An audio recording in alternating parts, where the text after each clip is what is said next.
umuco utazimira.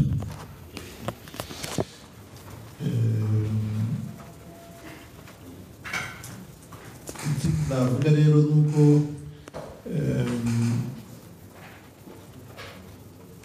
baraza kubibasobanurira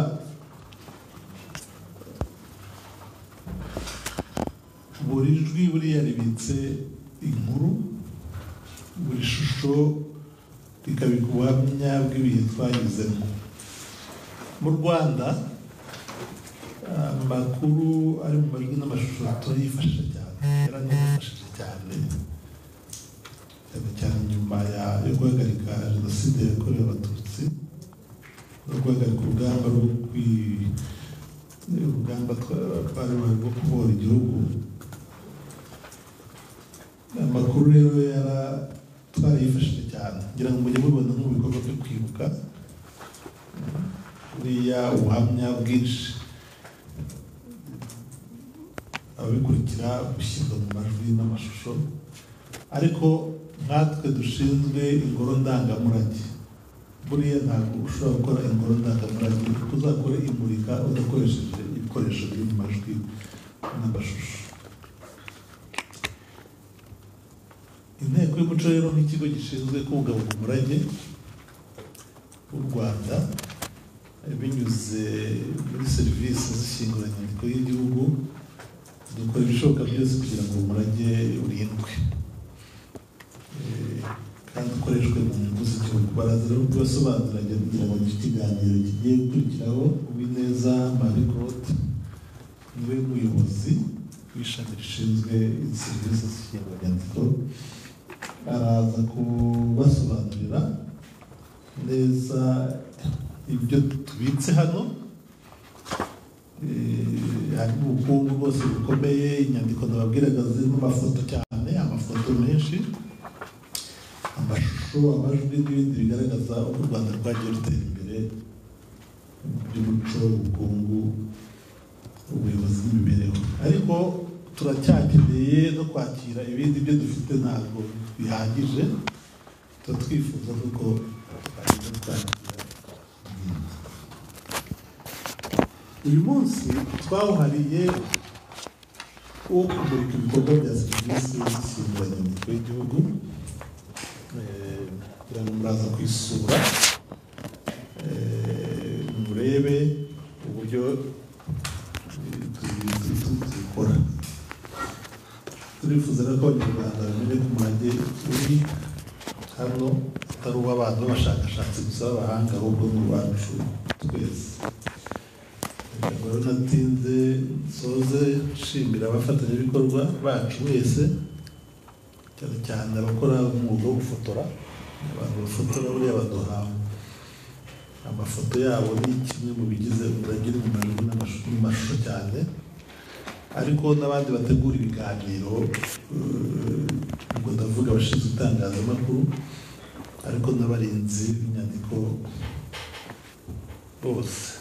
Intego dufite buriya ni imwe, ni ugukomeza gusigasira amajwi n'amashusho yacu kuyasangiza isi. Twese hamwe rero dukomeze guharanira ko ijwi n'isura by'u Rwanda bitazima, ahubwo bizahore bihamya amateka yacu.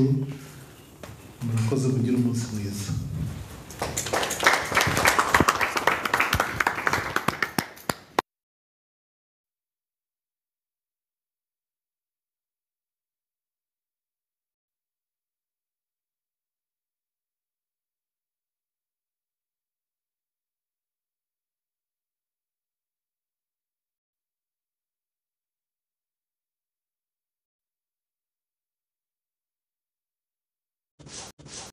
Mu nshyinguranyandiko y'igihugu.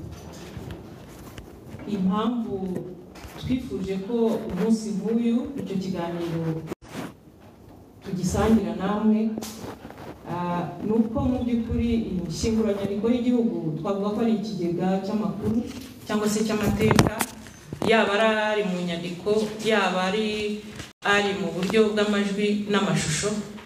Nyamara kandi nubwo nk'uko nyakubahwa Deje yabivuze, hari umurage tuhabitse kandi tubikiye Abanyarwanda, usanga kenshi abantu ntabwo babizi, ntabwo babizi, abenshi ntibabizi.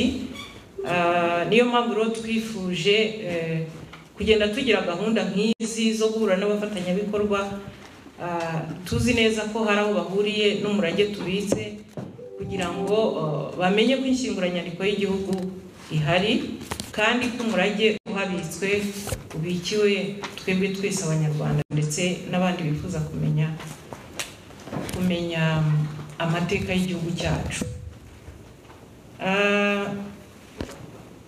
Hari ubushakashatsi inteko y'umuco iherutse gukora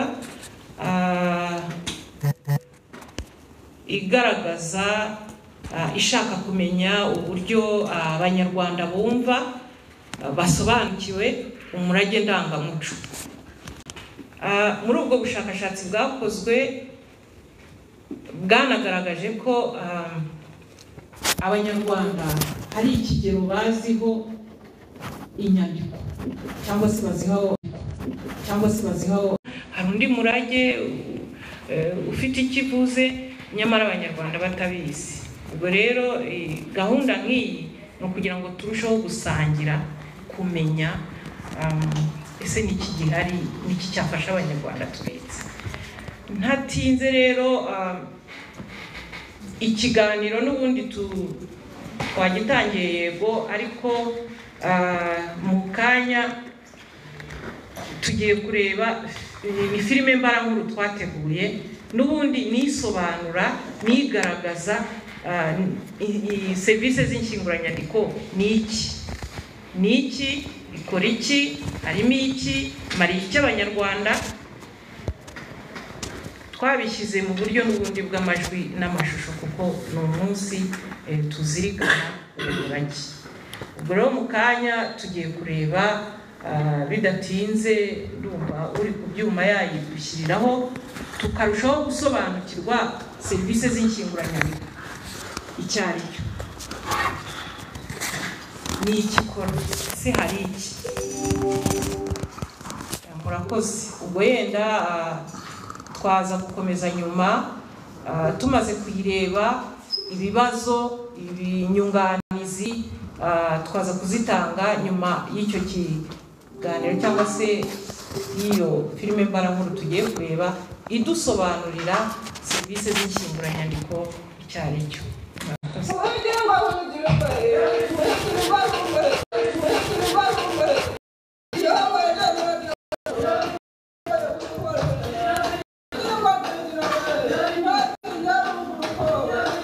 U Rwanda igihugu cyacu gifite amateka maremare kandi akungahaye.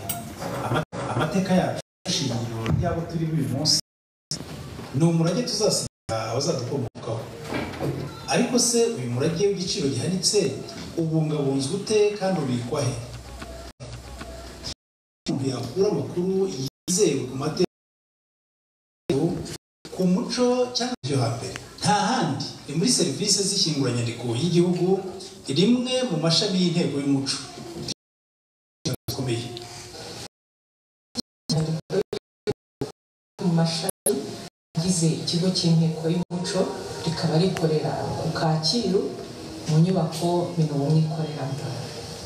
Iryo shami rishinzwe gukusanya, gutunganya, kubika no kubungabunga umurage ubumbatiye amateka y'igihugu cyacu.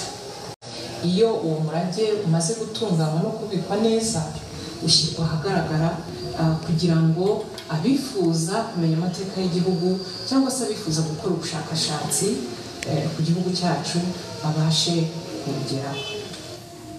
Inshyinguranyandiko y'igihugu ni igicumbi cy'ubutunzi nyabwo bw'amateka. Aha tuhasanga byinshi birimo inyandiko n'umurage uri mu majwi n'amashusho, audiovisual heritage, bibumbatiye amateka y'imiyoborere y'igihugu kuva mu gihe cy'ubukoloni kugeza ubu. Umurage tubitse mu nshyinguranyandiko y'igihugu ugizwe n'inyandiko, aho dusanga inyandiko zibumbatiye amateka ku miyoborere y'igihugu cyacu. Aha twatanga nk'urugero nk'amaraporo y'ibikorwa bitandukanye byagiye bikorerwa mu nzego, mu bigo byaba ibya leta cyangwa se iby'abikorera. Tubitse kandi n'imbwirwaruhame z'abayobozi, imbwirwaruhame zanditse, imbwirwaruhame z'abami batandukanye aribo Mutara wa gatatu Rudahigwa ndetse n'imbwirwaruhame y'umwami Kigeli wa gatanu Ndahindurwa. Si izo gusa kandi dufite n'imbwirwaruhame z'abayobozi bagiye bayobora igihugu cyacu hambere mu myaka. Inyandiko z'inama z'ubuyobozi aho mushobora gusanga inyandiko mvugo z'inama nkuru y'igihugu. Inama nkuru y'igihugu yabaga ari inama iyobowe n'umwami ari kumwe n'abatware bayoboraga ibice bitandukanye cyangwa se inzego zitandukanye z'igihugu mu gihe cyo hambere, mu gihe cya gikoroni. Tunabitse za correspondance z'abayobozi. Iyo tuvuze correspondance tuba dushaka kuvuga za nyandiko abayobozi bifashisha berekana ubutumwa cyangwa se amabwiriza arebana n'imiyoborere cya gikoroni.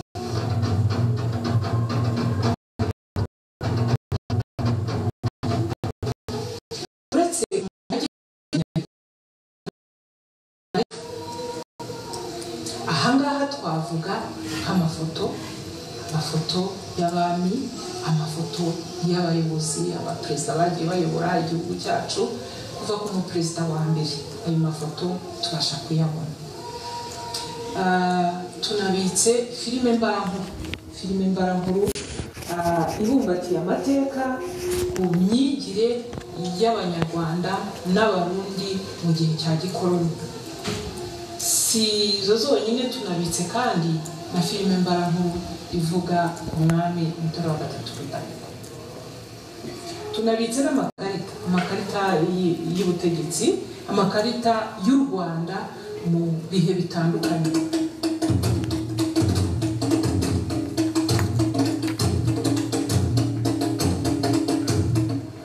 Uretse rero uwo murage, tunabitse amateka ku nzego z'ibanze. Ayo mateka tugaragariza uko inzego z'ibanze zagiye zihinduka. Ayo mateka akaba akubiye mu bushakashatsi bwakozwe n'inteko y'umuco. Iyo umuntu ashaka kumenya uko inzego zagiye zisimburana, abayobozi bagiye baziyobora, ese ni bande bayoboye ikomine, ni bande bayoboye la prefecture, iyo ukeneye amateka nk'ayo cyangwa se amakuru nk'ayo uratugana tukagufasha.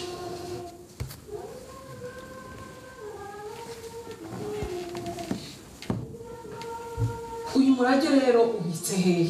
Uyu murage ubitswe mu bubiko bwagenwe n'ubundi mu nshyinguranyandiko y'igihugu aho iryo shami rikorera. Iyo umuntu yifuza kutugana ashaka inyandiko cyangwa se undi murage uri mu buryo bw'amajwi n'amashusho, iyo atuganye turamufasha. Ari undi murage yifuza tukawumugezaho.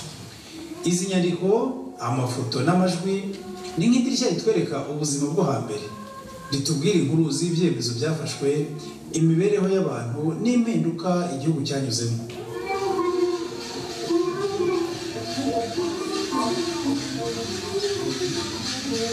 Ni isoko ikomeye y'amakuru ku bashakashatsi, abanyeshuri n'abandi bose bifuza kumenya imizi y'igihugu cyacu. Urabona hari igihe tugira imanza cyane nk'imanza mboneza. Ntaza nk'urugero nk'urubanza nturutse kugira n'urubanza rw'abadamu babiri buri wese avuga yuko yashyingiranywe n'umugabo mu buryo bwemewe n'amategeko. Yari komine Kigoma muri 1972. Icyo gihe rero iyo hajemo izo mpaka tukagira ibimenyetso bivuye mu ishyinguranyandiko ry'igihugu uko usanga barabibitse, bidufasha mu rukiko kugaragaza muri abo bombi rero uvuga ukuri. Ibyo rero kese narayibonye, narayigize hantu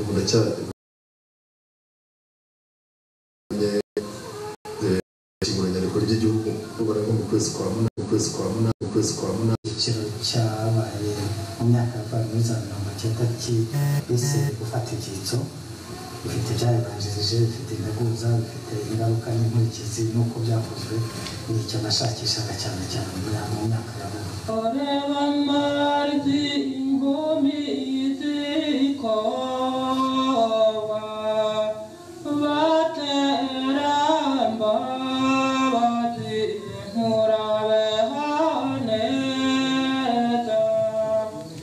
serivisi z'ishyinguranyandiko y'igihugu ziriho ku bwawe. Ese wari uzi ko byoroshye kugera no gukoresha umurage uzibitswemo? Hari umurage rero washyizwe mu buryo bw'ikoranabuhanga. Iyo wifuza kuwugeraho icyo gihe ujya kuri website y'inteko y'umuco. Iyo winjiyemo ubona handitse serivisi kuri murandasi. Iyo ukanze aho ngaho kuri serivisi kuri murandasi bigufasha kugera noneho ahanditse ngo sura ishyinguranyandiko. Iyo ukanze ahanditse ngo sura ishyinguranyandiko aho ngaho uba winjiye mu bubiko bw'ishyinguranyandiko y'igihugu, ubasha kubona inyandiko zitandukanye zihari. Hari iyo ushobora gukandaho ikagufungukira ukabona amakuru arimo, ariko hari n'iyo ukandaho ntifunguke kuko inyandiko zose zo mu ishyinguranyandiko y'igihugu ntabwo abantu bose bagomba kuzigeraho bashatse badafite uburenganzira. Ubwo rero iyo ukanze ukabona ntifungutse kandi nyamara wabonye ishobora kuba ifite amakuru wifuza kumenya, icyo gihe utwandikira kuri email. murayibona aho yanditse, wandika kuri iyo email ubona imbere yawe, hanyuma tukabona ubutumwa bwawe. Icyo gihe wandika ugaragaza icyo wifuza. Ese ni igihe nyandiko wifuza, ubuhe murage wifuza, cyangwa se ni ayahe makuru ushaka kumenya. Icyo gihe turagufasha, tubona ubutumwa bwawe tukabusubiza. Twaba dufite uwo murage cyangwa se dufite inyandiko wifuza, hanyuma tukagufasha. Iyo tutabifite kuko ntabwo turagira byose, hari ibyo tugikeneye ikiri hirya no hino, ariko ibyo dufite turabafasha, ibyo tudafite tukabibabwira. Ni inshingano ya buri munyarwanda kuwumenya, kuwusigasira no kubungabunga. Umunyamategeko burya ugiye wimbona gusoma amategeko gusa sibyo, ugomba no kumenya n'ibindi. Iyo tubibonye rero n'amategeko kandi avoma mu muco, burya kuko asubiza ibibazo bimwe muri sosiyete, kandi sosiyete iri mu muco, igenda ifite umuco. Aho rero tubonye amateka, umuco, ibyo byose ukabisoma, hari icyo bigufasha, hari icyo byanafasha n'abandi bashakashatsi bandi bakora mu domene y'amateka, ari politike n'ibindi byabafasha.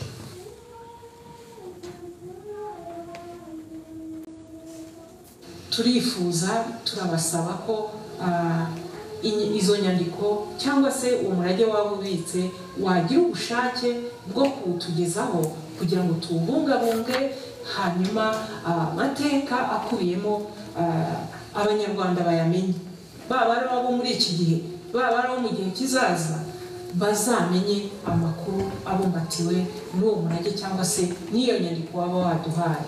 Waba mu by'ukuri utanze umusanzu ukomeye ku gihugu. Nk'ubu nagura nk'urugero, hari igitabo dufite twabonye cyarimo urutonde rw'abantu bafunzwe bitwa ibyitso by'inkotanyi.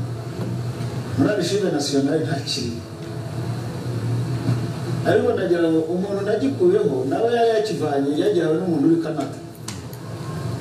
Bivuze ngo hari abantu babitse dokima nkenerwa batanazi ko wenda ziba zinakeneye kugirira akamaro imbaga y'abanyarwanda cyangwa se abandi benshi, usibye n'abanyarwanda n'abandi banyamahanga baza gukora ubushakashatsi hano.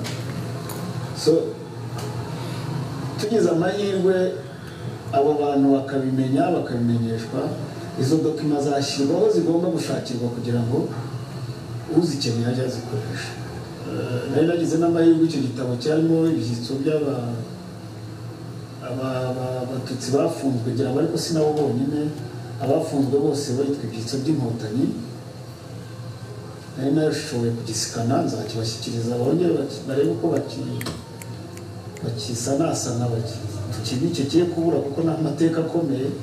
Nani mujya kwega mubanzi jabiro mubanzi jabiro tuwe meyingoma. Icyo dusaba rero abanyarwanda, icyambere turifuza ko mutugana. Inshyinguranyandiko y'igihugu ni inshyinguranyandiko y'abanyarwanda. Umurage uhabitswe ntabwo tuwubitse gusa, ahubwo tuwubikiye abanyarwanda kugira ngo babashe kumenya amateka y'igihugu cyacu. Turifuza rero ko mutugana tukabafasha mukamenya amateka y'igihugu cyacu abitswe n'iryo shami. Icya kabiri, turasaba abashinzwe imicungire y'inyandiko cyangwa se imicungire y'umurage hirya no hino mu nzego n'ibigo byaba ibya leta cyangwa se iby'abikorera, turabasaba ko uwo murage nyabuna nimuwubike neza, kuko ubumbatiye amateka y'igihugu cyacu, ubumbatiye amakuru akomeye abanyarwanda bakeneye kumenya. Iyo udafashwe neza, iyo utabungabunzwe, uwo murage urangirika, ya makuru bumbatiye akazimira.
Murakoze gukurikira kiriya kiganiro twashyize mu buryo bw'amajwi n'amashusho.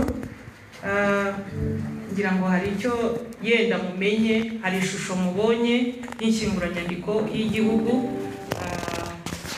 Abatari bayizi cyangwa bari bayizi gahoro, hari icyo mwungutse. Ni ukuvuga ngo niba hari ibyo kiriya kiganiro cyabateye kwibaza, mu kanya turagira umwanya, hanyuma mu bibaze inyunganizi mwatanga nabyo birashoboka, ukavuga muti ariko hari ikindi cyakorwa kugira ngo serivisi z'inshyinguranyandiko y'igihugu irusheho kugenda neza, irusheho gutera imbere. Turi bugire uwo mwanya. Mu by'ukuri mureba iriya filime mbarankuru, mwabonye ko abari hano, abafata amashusho, abafata amajwi, mwabonye ko mukora akazi gakomeye. Ariya makuru mwegeranya mu buryo bw'amajwi n'amashusho ni ikintu gikomeye cyane. Iyo urebye ifoto ya kera, iyo urebye cyangwa se video ya kera, byonyine hari byinshi wunguka. Ureba nuko abantu bambaraga, hari igihe tuba tutabizi. Ureba uko abantu bari bameze, ureba uko bitwaraga. Biriya twaberetse ni agatonyanga ku murage ubundi uri mu majwi n'amashusho. ugira amakuru menshi, ugira amateka menshi. Rero twabatumiye nk'abantu bafite mu nshingano gufata amajwi, gufata amashusho mu bigo bitandukanye kugira ngo mubone ko umurage cyangwa se akazi mushinzwe ni akazi gakomeye. Kandi si ukubifata gusa, si ugufata ayo majwi, si ugufata amashusho, si ugufata inkuru mu by'ukuri muri gusa, ahubwo ibikwiye no kubungwabungwa. Kuko nk'uko turimo tureba tukareba ibintu byo mu gihe cya gikorona nuko byafashwe neza. Iby'uyu munsi abazaza bazabikura he? Ubu ni uruhare rwacu kugira ngo tubibungabunge, tubungabunge amafoto, tubungabunge imbwirwaruhame z'abayobozi aho dukorera, za event zijya ziba mu bigo bitandukanye, mugafata amajwi, mugafata amashusho. Uriya bakwiye kubikwa neza kugira ngo n'ibisekuru byo mu gihe kizaza bizabashe kumenya ibyo igihugu cyacu cyakoraga mu gihe nk'iki. Twasoje tuvuga tuti umurage dufite ni muke, kuwo twagakwiye gutunga kugira ngo abanyarwanda bamenye amateka. Kandi umurage uri muri twebwe, uri mu miryango, uri mu bigo byacu, uri hirya no hino.